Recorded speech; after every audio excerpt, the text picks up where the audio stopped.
इन 2 किस्म की फीमेल से शादी करने से पहले 10 बार सोच लेना। एक तो अल्प बुद्धि और एक अबंडंट फीमेल। अल्प बुद्धि क्या होता है? ज़्यादा बड़ा विज़न नहीं होता है, छोटा दिमाग होता है, राइट? और इनको जो है ना बहुत ही एनक्लोज़ स्पेस में रखा होता है, मतलब इनको ज़्यादा बाहर जाने नहीं दिया जाता है, बहुत कम लोगों से ये इंटरैक्ट करती हैं, बस अपने में ही अपने घर में मस्त रहती हैं। और घर में इन्होंने जो-जो देखा होता है कि मेरी मदर ऐसे करती है, हमारे घर में खाना ऐसे बनता है, ये ऐसे होता है, थोड़ी बहुत इनकी पढ़ाई करवाई जाती है, दैट्स ऑल। हाँ, इनका कोई रिलेशनशिप नहीं होगा, ये आपको एक एडवांटेज मिलेगा। लेकिन अल्प बुद्धि से अगर आप शादी करोगे और आप एक बहुत ही प्रोग्रेसिव इंसान हो लाइफ में, तो बहुत मुश्किल आ जाएगी, बहुत इम्पेडिमेंट हो जाएंगे भाई। ये आपको कुछ करने ही नहीं देगी, हर चीज को लेकर के ये डरी हुई रहेगी, बिकॉज ये एक छोटे से कुएं में जैसे मेंढक घूमता रहता है ना। अब आपने उसकी शादी करके उसको बड़े तालाब में डाल दिया, तो वो उतना ही अनकंफर्टेबल हो जाएगा। इस चीज को ध्यान में रख लेना, ठीक है। सेकेंड थिंग होती है अबंडेंट फीमेल।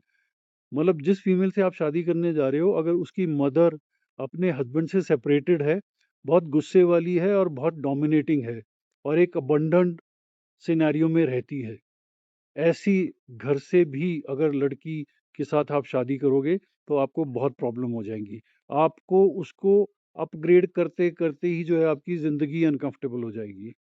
तो रिलेशनशिप जो होता है ना, वो ज़िंदगी के मज़े लेने के लिए होता है, किसी को अपग्रेड करने के लिए नहीं होता है भाई। तो अपने बराबर, अपने प्लेटफ़ॉर्म के हिसाब से गो इन फॉर रिलेशनशिप। दया करने की ज़रूरत नहीं है किसी पे, ठीक है? या किसी और पर्पज़ के लिए या किसी और इंसेंटिव के लिए मैरिज मत करो।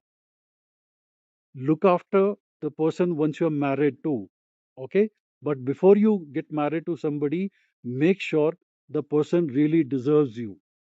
And if the person doesn't deserve you, discard, go for somebody else.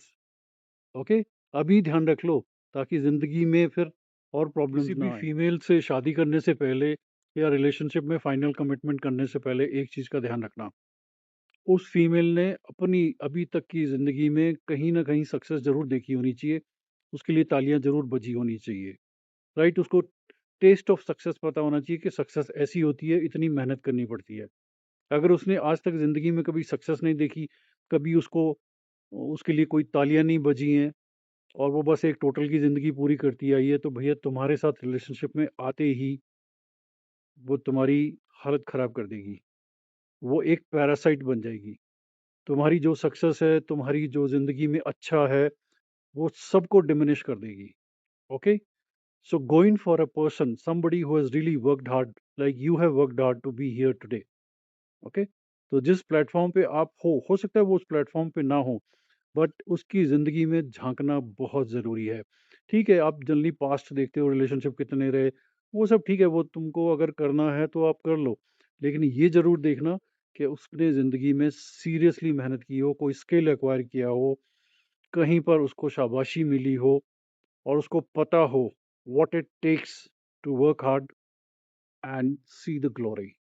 And if you get a female like this, go ahead, get married, things will be all right and you will enjoy your relationship. कई बार क्या होता है कि आपकी जो female partner होती है, उसके पास काफ़ी सारे डॉग्स होते हैं और आपको वो फीमेल बहुत पसंद होती है, आप उसको बहुत एडमायर भी करते हो और उसके साथ क्लोज भी होना चाहते हो। लेकिन जब भी आप उससे मिलते हो, वो ज़्यादातर अपनी डॉग्स की बातें करती है। उस डॉग ने ऐसा कर दिया, उस डॉग ने ऐसा कर दिया, ये डॉग मुझे छोड़ता नहीं है, एटसेट्रा एटसेट्रा। और आपको ये भी पता लगने लग पड़ा कि वो चाहती है कि तुम भी उसके डॉग्स को पसंद करो।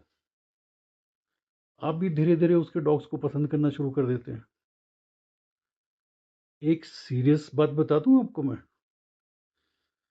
भैया तुम्हारी हैसियत जो है ना, उसके डॉग्स के बराबर भी नहीं है। जो फीमेल एक अपने बॉयफ्रेंड, एक अपने इंसान को जो उसके साथ उसकी केयर करता है, उसको प्यार करता है, उसको भी अपने कुत्ते से नीचे मानती है, तो तुम इमेजिन कर सकते हो कि तुम्हारा उसके साथ क्या रिलेशनशिप चलेगा और आगे लाइफ कैसे होने वाली है। तो अगर ऐसी स्थिति है, you have to lay down boundaries. मैं ये नहीं कह रहा उस फीमेल को छोड़ दो, उसकी अपनी जो मजबूरी है, जो भी उसकी परसेप्शन है, जो भी उसके लाइफ के फंडे हैं, let her continue, but you have to lay down your boundaries. ऐसा ना हो कि आप सब कुछ उसके हिसाब से करते रहो, तो एक दिन जो है उतने आवारा नहीं होंगे, तुम्हें आवारा कर दिया जाएगा। Okay, take care.